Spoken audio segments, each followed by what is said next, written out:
On the afternoon of August 12, 1915, in Gallipoli, where one of the world's most legendary battles took place, under the scorching August heat, a 54-year-old man in a British Army uniform raised his hand and shouted, "Forward, Norfolk Regiment, forward."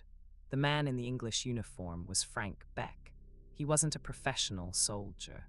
He was a landlord managing private estates for King George V in Sandringham, Norfolk, England.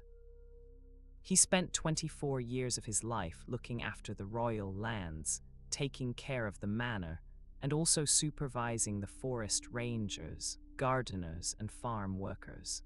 Many of those he supervised were with him in the Gallipoli campaign. These men were his employees on the royal lands. He had known most of them since childhood. One was the butler's son, another the watchman's nephew. He was a station master who, to prove his loyalty to the royalty, had attended 5 training camps instead of his summer vacation. After the 4 words he uttered, Sandringham's unit advanced relentlessly into the smoke and the sound of Turkish soldiers' machine guns, without knowing what lay ahead, and they could not return. However, what happened there is not entirely clear, because these soldiers vanished without leaving any evidence behind. For the next 4 years, no one could find out what had happened to them. The royal family conducted extensive investigations, including diplomatic contacts and discussions with Turkish delegations, as well as military inquiries, but the answer was always the same. Something had disappeared there. To understand this part of the story, let's go back to the very beginning. Good evening and welcome back to History for Sleep. Tonight, we are stepping into one of the great blank spaces of our past. But before we go there, I would love to know where in the world you are listening from. And before you drift off, I have a quick question for you. Why do you think the human mind would rather believe in a supernatural cloud that swallowed a battalion whole than face the quiet, heartbreaking reality of a battlefield that kept its secrets completely? Share your theory in the comments, and if you enjoy these quiet journeys, please like and subscribe. Now, dim the lights, let your shoulders soften, and let your breathing slow. Let's begin. To understand this event, we need to have a comprehensive understanding of the subject, meaning we need to know what the original purpose of this unit was and what its mission was, because the Sandringham unit was not an ordinary unit. This unit was established in 1906 at the personal request of King Edward VII. The king owned the woodland estates of Sandringham in Norfolk, and his household staff numbered in the hundreds.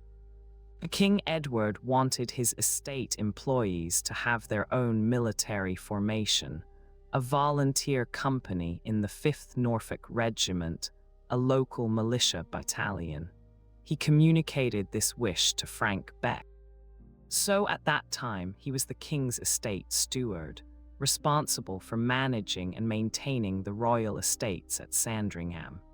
He had taken on this role while Edward was still Prince of Wales, and he had considerable experience in the field. He had served 3 monarchs before Edward VII, and after Edward's death in 1910, George V. He had been educated at the county school in North Elmham and was a Norfolk man. He knew every corner of the estate and most of the people who worked there. Beck organized the people working under his command in a manner consistent with a militia system. Their social ranks represented their ranks within the militia. Local nobles became officers in this militia group. Beck, being the most important of all, made himself a captain. Senior personnel working on estates became petty officers. Those with heavier workloads and higher ranks agricultural workers, stable hands, servants, and barn keepers became privates. After completing their personal duties, they received training in evening exercises and attended summer camps. Sergeant Harry Soward, the station master of Wolferton, the local train station serving the property, later wrote that he attended 5 training camps in place of his own and thoroughly enjoyed each one. This league was such a union. People who had known each other for years, men who had grown up together or worked side by side for decades, had transformed their loyalty to the monarchy from an abstract concept into a tangible one. This was because the monarchy was their employer, their landowner, and the institution that shaped their lives. By 1914, war had broken out, and Sandringham Company, along with the rest of the 5th Norfolk, had been mobilized. For the Western powers, the Gallipoli campaign was one of the greatest strategic disasters of World War I. The Western Front in France and Belgium had descended into trench warfare by late 1914, and the British High Command was seeking a solution. A plan had been developed by Winston Churchill and the British High Command to attack the Ottoman Empire via the Dardanelles Strait, which connects the Aegean Sea to the Sea of Marmara, and then march on Istanbul. Eliminating the Ottomans from the war would open a gateway to inform Russia and potentially change the course of the conflict. While theoretically logical, this plan proved critically ineffective. In March 1915, the naval assault on the Dardanelles Strait suffered significant losses when Allied warships entered an Ottoman minefield. When the naval assault proved unsuccessful, they proceeded with a land invasion of Gallipoli, but this attempt also ended in failure. Despite claims that theories and practical implementation went awry, this is a misconception. The plan was flawless, and there were no problems in its execution. The only issue was the Turks' refusal to surrender as planned. Otherwise, none of the operations planned and executed by Churchill's team were logically flawed. The 2 biggest problems were, firstly, insufficient intelligence, and secondly, a serious underestimation of Ottoman resistance. The Australians and New Zealanders at Anzac Cove, or the British at Sedulbahir, were caught in a pincer movement. Having suffered hundreds of casualties in exchange for a small piece of land that had been sacrificed for money. This position, which was intended to break the war, turned into the greatest impasse of the Western Front.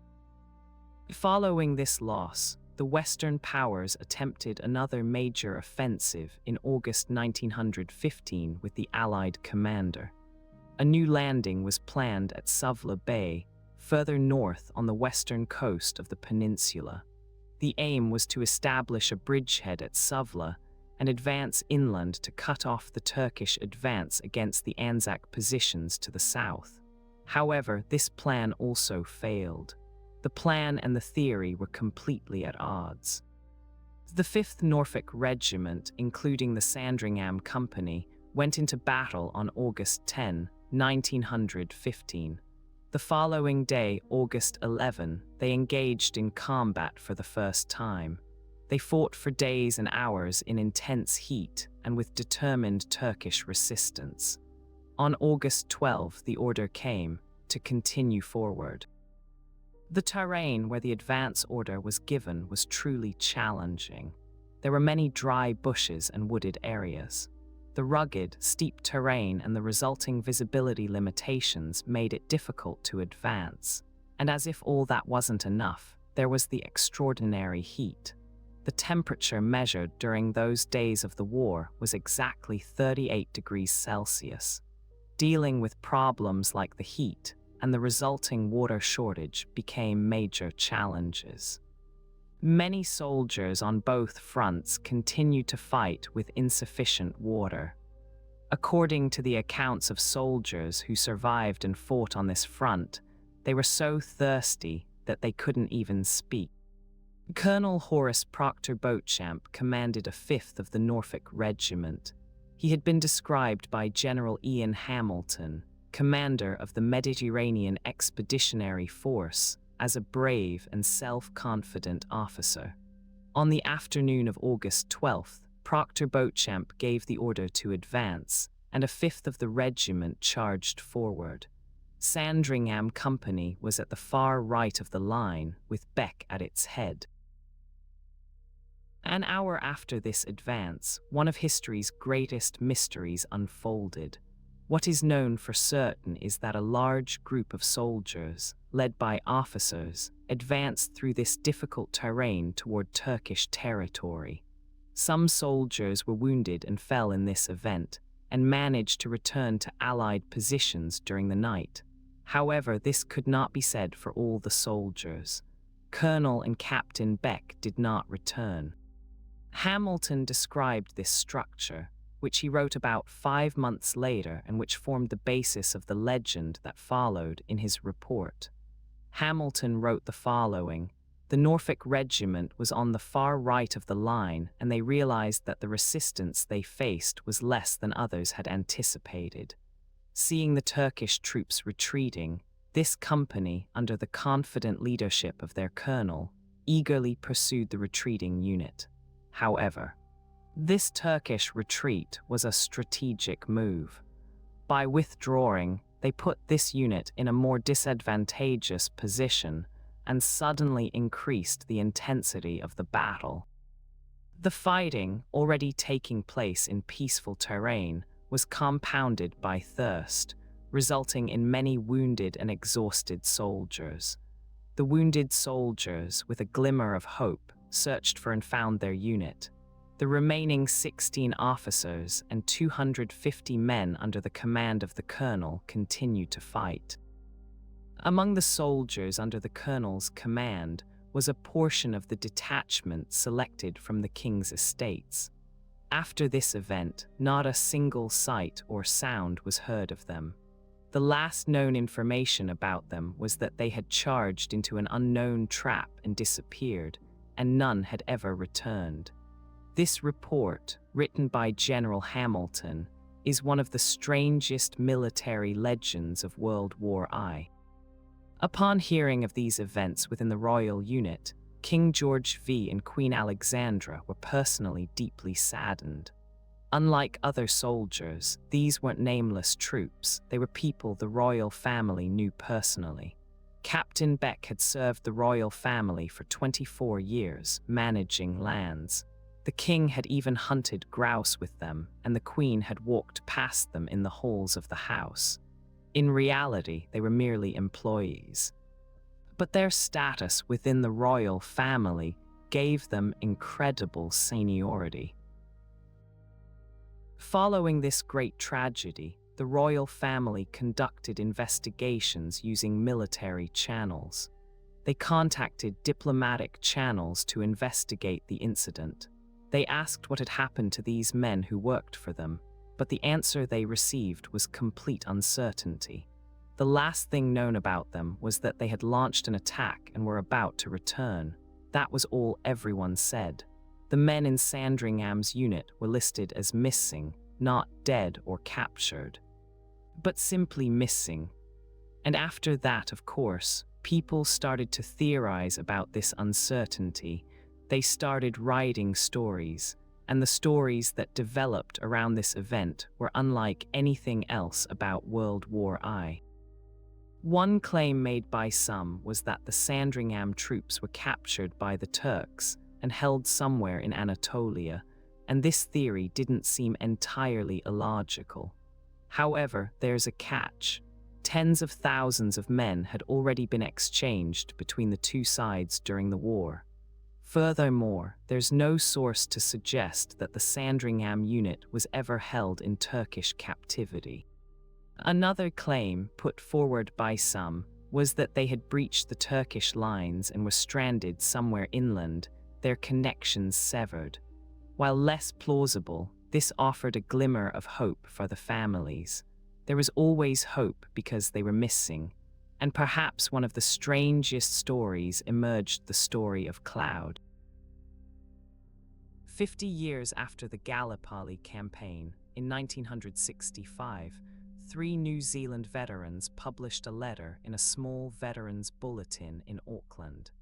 In the letter, they described witnessing a mysterious event near Suvla Bay on August 12, 1915, a British infantry unit charging into a cloud. The letter also mentioned a cloud that day. They described it as being shaped like a lens, one of 6 or 8 similar formations hanging over a dry bed. The veterans added that British soldiers had charged towards the largest part of this cloud. After the charge, they saw the cloud lift from the ground and slowly move north. Then the clouds disappeared, and the soldiers who had charged towards that part vanished along with the cloud. These were the accounts of the 3 veterans. The veterans claimed they reported what they saw to their commanders at the time of the war, adding that these reports were submitted through official channels. According to the veterans, this situation was covered up by high-ranking officers.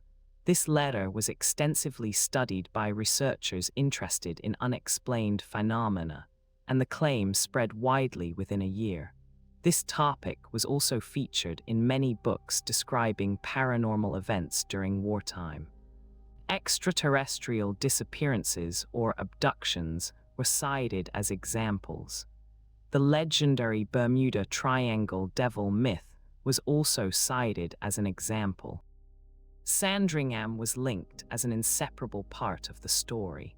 By the 1990s, this had become so popular that many people believed these accounts were undeniably true.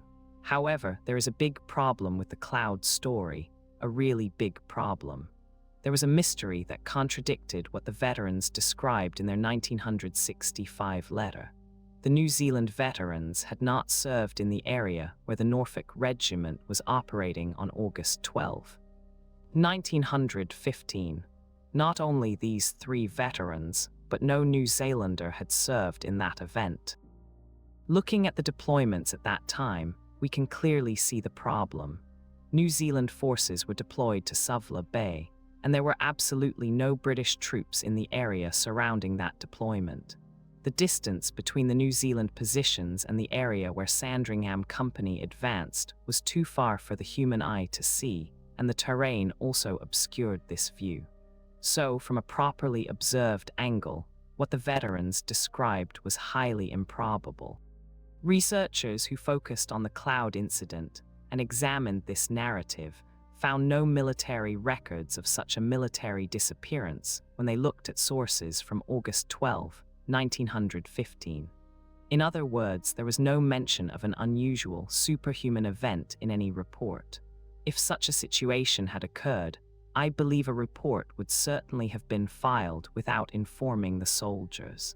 There is nothing about British soldiers walking into a cloud. And there is no evidence in official records to corroborate the veterans' accounts. Anyone who thinks the records from 100 years ago are poor is absolutely wrong, because the New Zealand Army records from that period are quite detailed and comprehensive.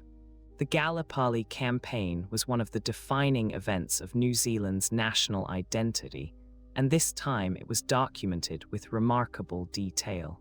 The absence of any evidence regarding cloud is also significant. Furthermore, there's a more fundamental problem before this one. I, the author of this text, live in Istanbul and know Çanakkale well. If there were such clouds there at that time of year, it's highly likely the end of the world was coming that day. In other words, this situation is utterly impossible. I say this as someone who has personally been there and even experienced it. Many soldiers' testimonies clearly prove that the heat was a huge problem, along with a water shortage.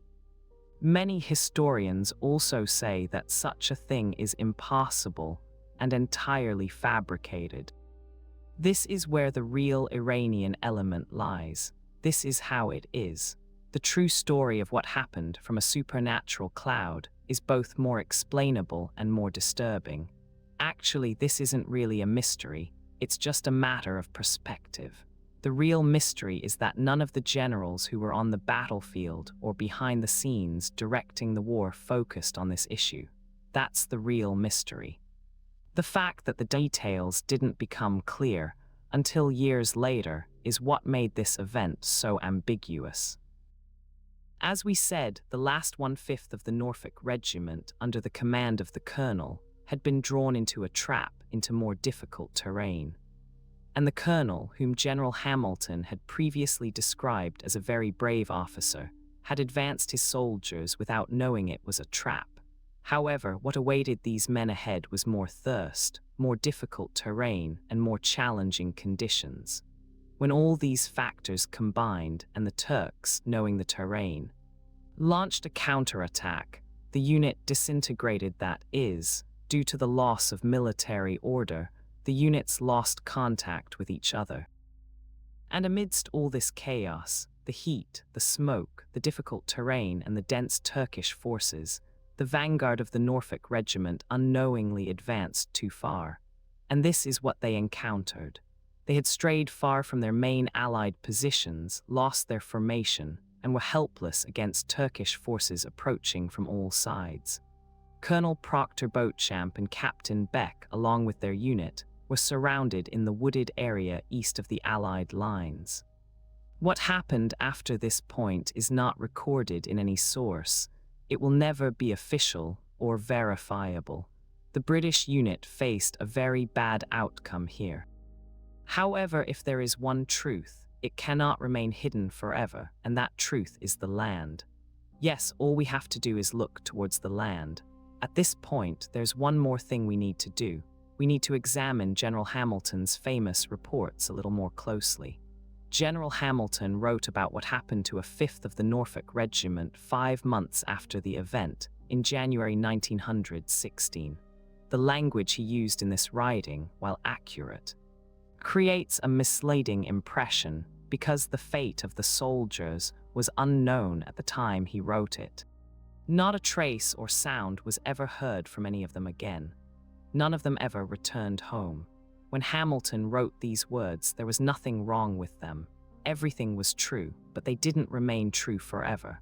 By the time the truth emerged, the legend had already taken root, and the relatives of those in this unit were left without answers for years. If the men in this unit had died, they would at least have kept a record, but these men were left as missing. The relatives and families of these men lived their lives believing that their sons, their fathers, were being held somewhere. The royal family was making a real effort to figure out what had happened to these men. Queen Alexandra repeatedly asked what had become of Beck and Sandringham. Diplomatic channels were used repeatedly, and for years the answer was the same: these men were missing. But the truth came in 1919. There's another point in this incident that caught my attention, and which I think you'll find important too. We'll get to that point shortly. The Sandringham Company, as it is known in legend, was not exactly what the legend described. In February 1915, the British Army reorganized its militia battalions. After this reorganization, the Sandringham Company, officially known as Block E, was merged with Block C to create a larger formation. Therefore, when 1/5 of the Morfaruk Regiment was deployed, technically at the combat level, the battalion no longer had a separate Sandringham Company. Of the 16 officers and approximately 250 men who launched the attack on August 12th and subsequently disappeared, only a relatively small fraction were actually from within the Sandringham estate. The rest were men from towns and villages in Norfolk in the north. But there we see Captain Frank Beck from Sandringham, and this man completed the emotional part of the story, because Beck had truly volunteered for this war. He was 54 years old and didn't need to go to Gallipoli. The royal family had explicitly stated that they didn't want a man of that age, and one with so much knowledge and importance on royal soil, to go to war, but Beck refused the offer. Beck had trained men from that village and town, and he was going to go into that chaos with them, and he did what he said he would do. On the afternoon of August 12, 1915, he raised his arm and said these words: "Forward, Norfolks, always forward." And that was his last time being seen by his friends. As a result of the agreements made in 1919, the Empire formed teams to find the graves of the fallen soldiers, and subsequently, in agreement with the Turkish delegation, began searching for the remains of Allied soldiers on the Gallipoli Peninsula. While this might seem like an easy task from the outside, it was a very arduous and difficult one. However, the real reason this frontal warfare was considered one of the best frontal wars in the world was the respect the soldiers had for each other. Even today, the graves of Anzac soldiers who came to fight are still found on this peninsula. Think about it, building a cemetery in your own country for the soldiers of an opposing group who came to take your country. That is truly an honorable act. The work of the team assembled to find the remains of Allied soldiers is progressing very slowly and is a difficult task. The peninsula where the war took place was in a remote location. The terrain was incredibly challenging, even for searching for a single person. And 4 years after the war, the weather had changed the landscape. Thousands of men were to be found, or rather, searched for. Whether they would be found was uncertain. Many would likely not be found. Near Anafarta village, where the Allies encountered their greatest resistance, in August 1915, search teams discovered a mass grave approximately 800 yards behind the Turkish front line. It contained the remains of about 180 men. The vanguard of the Norfolk Regiment lay in the bush east of the Allied positions, precisely where these 180 men were buried. Their rifles were still beside them, and some still had their dog tags. The graves were shallow, and the burials were unceremonial, without any markings. Of these 180 men, 122 were identified as belonging to the Norfolk Battalion. The identities of the remaining men could not be determined. Of those 122, only 2 names could be identified. Captain Beck, the steward of the royal estates, was never found dead. However, something belonging to him was discovered, a watch. In 1915, before Beck went to war, he was given a watch by Sir Dighton Probyn, a soldier and the Queen Alexandra's court official. It was a truly fine watch, the kind a man would wear every day. After the war ended, a man known to the Beck family in Istanbul found out who had the watch, told him its story, and said it should be returned to its rightful owners. The officer who found the watch accepted the offer and approved its return to the family. The Beck family received the watch in 1922. This watch was definitely taken from Beck's dead body by Turkish forces who captured the Sandringham Company's position on the afternoon of August 12, 1915. Beck was there, he was dead, and that was certain. The watch is still with Beck's family. Beck's body is still somewhere on the Gallipoli Peninsula, among the many unidentified soldiers lying there. The discovery of mass graves in 1919 was supposed to end the mystery surrounding this event. It was clear what had happened, quite clear in fact. The unit had advanced too far, creating a disadvantageous position for them. Seeing this, the Turks formed a counterforce and neutralized the unit. They hastily buried the bodies in the bushes east of the Allied lines. There was no mystery or supernatural event. It was a mass burial, the kind that can happen in any war. It was the ordinary tragedy of men who suddenly charged into uncontainable terrain and couldn't return. However, even this discovery did not put an end to the mysteries that lingered in people's minds. There are actually several reasons for this. Firstly, the information was kept from Queen Alexandra. The search teams reported their findings through official channels, but because it was thought that these findings would greatly upset Queen Alexandra, who was old and in poor health at the time, it was decided not to disclose all the findings near Anafarta. Therefore, she had no knowledge of these mass graves. The Queen, who always wondered what had happened to her workers before the war, died in 1925 without knowing the truth. The mystery continued for 2 reasons. Only 2 of the 180 bodies could be definitively identified. The rest were buried en masse without individual names. The families of the missing men were given no information, nor were they told where their husbands, fathers, or sons had been found. The families were only told that some members of this unit had been found. The third reason was that the cloud story, which hadn't yet been invented in 1919, wouldn't emerge until 1965. Because there was no definitive conclusion by then, people could resort to their imaginations and create such things.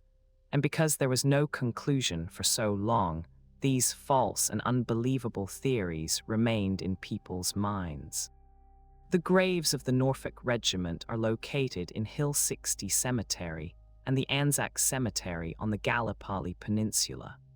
At the southern tip of the peninsula, the names of many men whose graves are unknown, including Frank Beck, and over 20,000 Allied soldiers whose remains were never found during the Gallipoli campaign, are inscribed on this monument. Beck's name is also inscribed on this monument. One of the closest villages to the Sandringham estate is St. Peter's Church in West Newton. And St. Paul's High School has a window commemorating Captain Frank and Company E of the Norfolk Regiment Battalion. This window was added after the war and is still there. An art and craft style window shows Beck in his military uniform. The men he led are commemorated at the Hells Monument and in the mass graves on the peninsula. And the property they were responsible for, the Sandringham Gardens, farmlands and woodlands, is still there, open to the public. And many tourists, at least those who know about this battle, visit the site. Produced by Prince Edward's Production Company, the 1999 film All the King's Men, starring David Jason as Frank Beck and Maggie Smith as Queen Alexandra, brought the story of this unit to a wider audience. The film didn't contain any unbelievable or unrealistic theories. For example, the cloud theory is an example. It was entirely realistically constructed, depicting the men's advance into intense Turkish fire and their subsequent deaths or capture. After years of absurd theories, this event was finally portrayed from a realistic perspective and adapted for the screen. The true story is both simpler and heavier. The men working for the Crown in Norfolk volunteered to fight on the front lines to serve their king. They were conscripted by the man who ran the estate, received military training outside of working hours, and went to Gallipoli in the middle of a disastrously managed campaign. They charged into terrain heavier than their commander knew and never returned. Their leader was 54 years old and had no military reason to be there, except that he had promised to go with them, even though he didn't have to. In the end, they advanced and never returned. Their bodies waited a full 4 years to be found. They were discovered in a shallow grave in the bushes 800 yards behind Turkish lines. Only 2 of them were identified. 178 remain unidentified. Frank Beck, whose name appears on the Hells Monument and in the window at West Newton, and whose watch was taken by a Turkish officer and returned to his family, was not among those 2. He is still missing. The long-time administrator of the Sandringham estate, he and his men advanced on a hot August afternoon in 1915, landed on his own, and never returned. This is the story of the Sandringham Company. These men, trained and then drafted by the men who served and managed the royal estates and businesses in Norfolk, completed their responsibilities and received military training in the evenings. They went to Gallipoli in the summer of 1915, and on the afternoon of August 12th, they advanced into uncontainable territory from which they could not return. These were gardeners, woodland keepers, farm laborers, and domestic workers. I'm 54 years old, a land overseer named Beck, who took the military, even though I had no obligation to be on the battlefield other than the loyalty I felt to the men. The bodies of all these men who volunteered to the front were found in a shallow grave 800 yards behind the Turkish trenches. Frank Beck wasn't one of them. The only thing that came home of him was a watch.